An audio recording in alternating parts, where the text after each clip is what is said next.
अस्सलाम वालेकुम। उम्मीद करता हूँ आप सब स्टूडेंट खैर खैरियत से होंगे।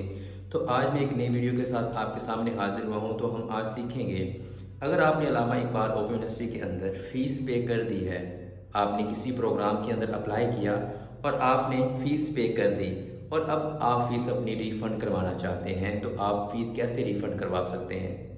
तो फ़ीस रिफ़ंड करवाने के अंदर तीन तरह के आपको सिनेरियोज़ देखने को मिलते हैं।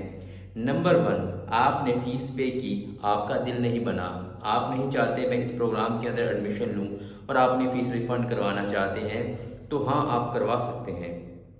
दूसरे नंबर के ऊपर वो स्टूडेंट्स जिन्होंने किसी प्रोग्राम के अंदर अप्लाई कर दिया लेकिन वो उस प्रोग्राम के लिए एलिजिबल थे ही नहीं, तो वो भी अपनी फ़ीस रिफ़ंड करवा सकते हैं।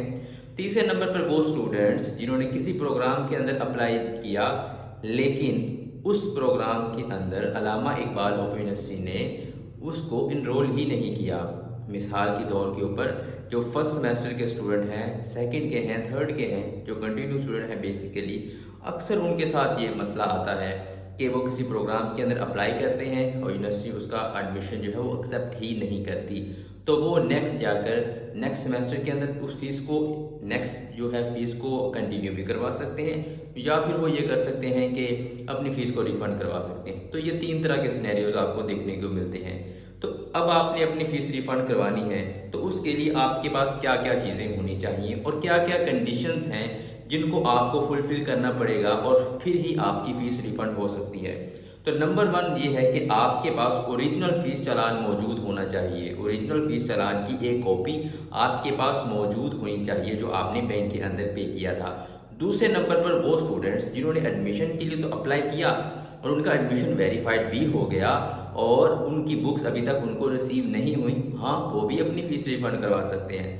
थर्ड नंबर पर वो स्टूडेंट्स जिन्होंने एडमिशन के लिए अप्लाई किया और उसको अप्लाई किए हुए 1 साल का अरसा हो चुका है और अभी तक उन्हें ना सीएमएस का आईडी पासवर्ड मिला है और ना ही उनको एलएमएस का आईडी पासवर्ड मिला है, तो वो भी अपनी फ़ीस रिफ़ंड करवा सकते हैं। हाँ बिल्कुल करवा सकते हैं वो स्टूडेंट्स भी अपनी फ़ीस को रिफ़ंड।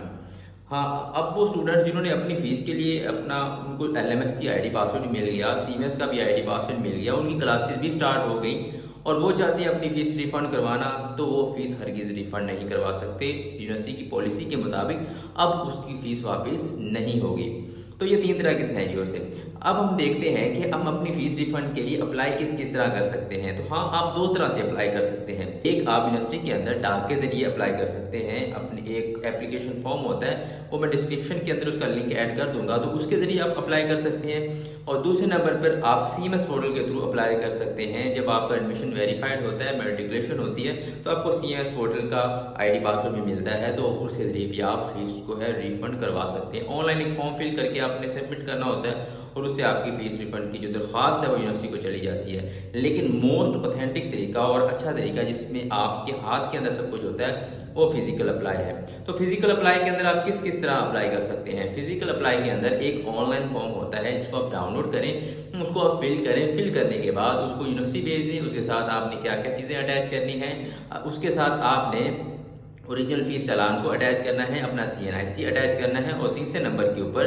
आपने उसके अंदर जो है वो ऑनलाइन फॉर्म जो है वो फिल करके उसके साथ वो अटैच करना है। जब ये आपका ऑनलाइन फॉर्म फिल हो जाएगा, उसके अंदर कोई बड़ी डिटेल्स वगैरह तो नहीं होती, सिंपल आपने अपना नेम लिखना है, अपना आईडी लिखनी है, अगर आपको मिल गई है तो आपने अपनी ईमेल आईडी लिखनी है, उसके बाद नंबर लिखने अपने फादर का, अपना नेम लिख के यूनिवर्सिटी को वो अरसाल कर दें। एक छोटा सा पेज होता है, तो जब वो यूनिवर्सिटी के पास पहुंचेगा तो यूनिवर्सिटी जो है उस पेज को एनालाइज करेगी, आपका दाखिला कैंसिल कर देगी और कैंसिल करने के बाद आपको एक चालान फॉर्म, एक चालान या एक वोचर हम जिसको कह सकते हैं, जिसके ज़रिए आप बैंक में लेकर जाएंगे और वो आप पे करके आपको फ़ीस जो है वापस मिल जाएगी।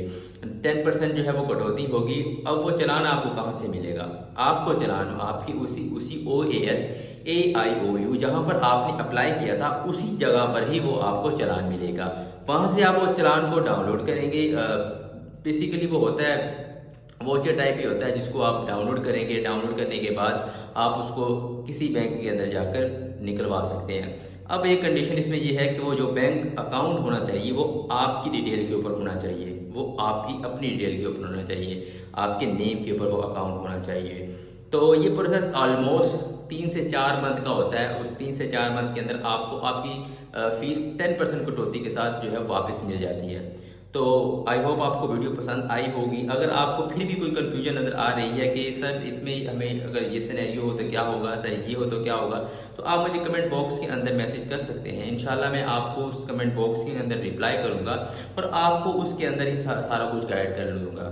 इंशाल्लाह नेक्स्ट वीडियो में मिलेंगे और बहुत इन्फॉर्मेटिव वीडियो होगी और आपको इसी तरह इंशाल्लाह गाइड करते रहेंगे। अल्लाह हाफिज़।